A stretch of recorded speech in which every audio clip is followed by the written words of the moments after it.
حضرت خالد بن ولید رضی اللہ عنہ اسلام قبول کرنے سے پہلے قریش کے ایک بڑے سپہ سالار تھے۔ غزوہ احد اور دیگر جنگوں میں انہوں نے مسلمانوں کو نقصان پہنچایا، مگر ان کے دل میں ہمیشہ یہ سوال رہتا تھا کہ آخر کار اسلام کیوں روز بروز مضبوط ہوتا جا رہا ہے۔ غزوہ خندق کے بعد حالات نے ان کے دل کو مزید بدل دیا۔ پھر صلح حدیبیہ کے موقع پر وہ سوچنے لگے کہ حق محمد صلی اللہ علیہ وسلم کے ساتھ ہے۔ ایک دن انہوں نے خود سوچا، میں ایک سمجھدار آدمی ہوں، آخر کب تک جہالت میں رہوں؟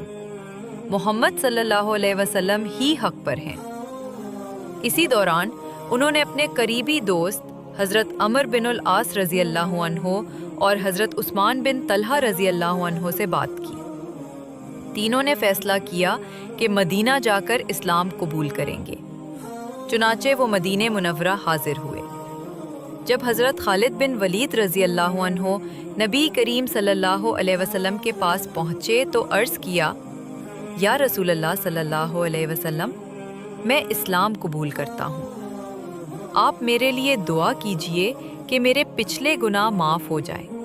نبی کریم صلی اللہ علیہ وسلم نے فرمایا، اسلام پچھلے سارے گناہوں کو مٹا دیتا ہے۔ یوں حضرت خالد بن ولید رضی اللہ عنہ 8 ہجری میں صلح حدیبیہ کے بعد دائرہ اسلام میں داخل ہوئے۔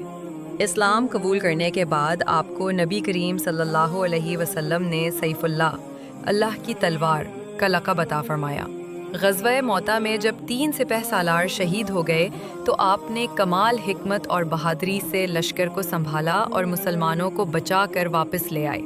اسی وقت رسول اللہ صلی اللہ علیہ وسلم نے فرمایا، خالد اللہ کی تلوار ہے جسے اللہ نے کافروں پر چلایا ہے۔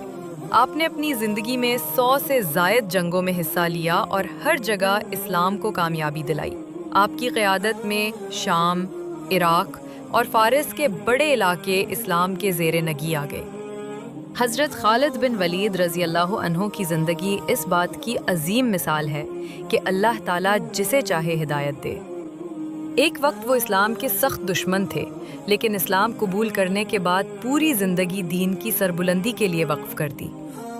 اسی لیے تاریخ انہیں ہمیشہ سیف اللہ المسلول، اللہ کی نکالی ہوئی تلوار کے لقب سے یاد کرتی ہے۔